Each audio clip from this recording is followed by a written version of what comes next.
Bonjour à tous. Alors cette semaine, je ne vous fais pas de vidéo pour vous donner un conseil immobilier, mais plutôt une synthèse et analyse du marché résidentiel immobilier français. Alors comme beaucoup de personnes, vous vous posez sûrement des questions concernant l'état du marché. Est-ce que c'est le moment d'acheter un bien immobilier? Est-on dans une bulle immobilière? Les prix de l'immobilier ont-ils baissé en 2020? Vont-ils augmenter en 2021? Dois-je investir? La rentabilité de l'immobilier va-t-elle s'effondrer? Etc. etc. J'ai donc décidé de synthétiser pour vous dans cette vidéo les diverses informations sur l'état actuel du marché immobilier que l'on peut voir, entendre en ce moment sur internet ou dans les différents médias tels que BFM Immo, Le Figaro Immo, Investissement Locatif TV, Immonote, moncourtier.org ou encore les baromètres LPI Se Loger. Il y a quelques temps encore, on parlait de chute des prix de l'immobilier liés au Covid et au confinement, mais qu'en est-il réellement aujourd'hui? Alors, si on regarde les chiffres, selon une récente étude de l'agence de notation S&P, les prix de l'immobilier en France en 2020 ont augmenté de 4%, avec une prévision de plus de 1% d'augmentation sur le reste de l'année 2021. Augmentation qui n'a pas été aussi forte depuis l'été 2011. On assiste donc à une tendance haussière des prix du marché de l'immobilier, hausse toutefois à relativiser selon les secteurs géographiques. En effet, à Paris, les prix de l'immobilier se stabilisent, voire même on aurait une tendance à la baisse, alors qu'en banlieue ou en province, les prix augmentent. Comme à Toulouse, où on note des prix en hausse de 9% l'année dernière. Malgré la crise sanitaire mondiale et ses confinements et une crise économique dans le secteur de l'aéronautique notamment, le marché immobilier dans la ville rose continue à être très dynamique. Selon les propos de maître Philippe Ayès, notaire à Toulouse, l'immobilier s'est transformé plus que jamais en valeur refuge.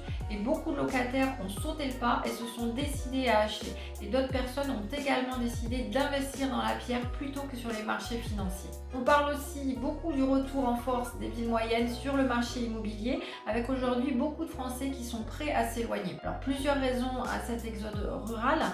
D'abord l'attrait des Français pour plus d'espace et de verdure suite aux divers confinements, et les prix étant moins élevés jusqu'à présent que dans les grandes villes, les Français peuvent prétendre à acheter une maison pour le prix d'un appartement. Les conditions également de certains Français lors du premier confinement du printemps dernier et la mise en place du télétravail ont vraiment incité beaucoup de personnes à acheter à la campagne ou en banlieue où leurs besoins d'immobilier vert ont pu être totalement satisfaits. On assiste désormais à une hausse des prix dans ces secteurs car les biens ils sont plus rares qu'en ville, mais aussi plus demandés désormais.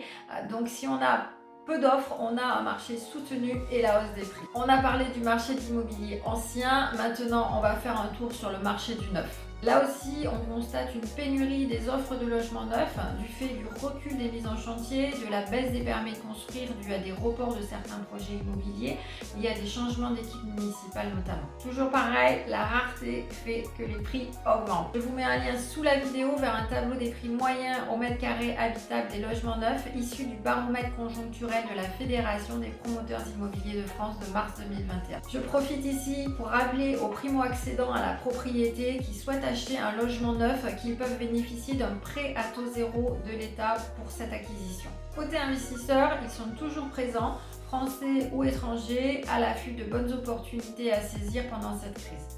Vous connaissez l'adage, le malheur des uns fait le bonheur des autres. Pour les investisseurs qui cherchent à réduire leurs impôts, ils doivent se diriger vers le dispositif Pinel qui a été prolongé jusqu'à fin 2024, mais avec une diminution progressive du montant des réductions à partir de 2023. Donc c'est maintenant le moment en 2021 de profiter de ce dispositif de défiscalisation intéressant pour alléger votre note fiscale. Il y a aussi le système français de retraite par répartition qui est vu par certaines personnes comme défaillant et donc qui préfèrent investir dans la pierre pour s'assurer un patrimoine sûr et certain.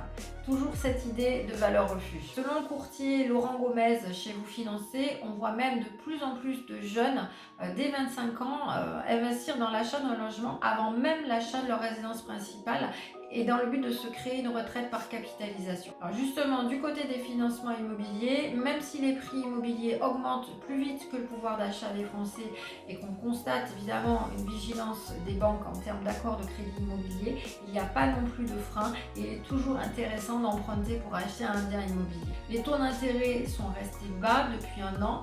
pour s'établir en février 2021 autour de 1,14% en moyenne, toutes durées confondues, selon une étude de l'Observatoire Crédit Logement et CSA. Les banques analysent les demandes de prêts immobiliers en fonction de la situation et de certains critères géographiques, économiques et sociaux, et notamment liés à l'actualité. En effet, l'impact de la crise sanitaire sur certains secteurs d'activité tels que l'hôtellerie, la restauration ou le tourisme auront une incidence sur le déblocage de certains prêts immobiliers futurs. Même si en décembre dernier, le HCSF, c'est-à-dire le Haut Conseil de stabilité financière, a revu à la baisse ses conditions d'obtention de crédit, le taux d'endettement est très surveillé avec un taux maximum de 35% et l'apport est désormais quasi obligatoire pour tout projet d'emprunt immobilier. Ça tombe bien, les Français ont beaucoup épargné ces derniers mois et ont donc la possibilité d'avoir de l'apport pour un achat immobilier, voire même d'acheter comptant et de se passer d'emprunter. Alors pour conclure, l'immobilier français résiste bien face à la crise sanitaire, même s'il est encore difficile de mesurer les effets du coronavirus et que des incertitudes demeurent, l'immobilier reste un investissement sûr à moyen et long terme. On notera quand même la mise en place d'un marché immobilier à plusieurs vitesses, soumis aux aléas économiques dans certains domaines d'activité liés à cette crise sanitaire et des perspectives différentes en fonction du stock de biens disponibles et de la localisation géographique également. La province a en effet tendance à tirer les prix de l'immobilier vers le haut. Et ces villes de banlieue qui auparavant avaient moins la cote sont aujourd'hui très prisées et profitent du double effet confinement-télétravail car la crise sanitaire a changé en effet beaucoup de paramètres et on assiste donc à un exode vers les campagnes et une nouvelle répartition du territoire. L'intérêt des Français pour l'immobilier n'est plus à prouver et quelles que soient les crises, l'immobilier retrouve en général en moins de 10 ans son niveau de valeur antérieure. Donc l'immobilier reste et restera une valeur refuge dans laquelle les Français ont une totale confiance. Voilà, cette vidéo est maintenant terminée. J'espère que ces informations vous seront utiles et je vous retrouve très bientôt. Bye bye!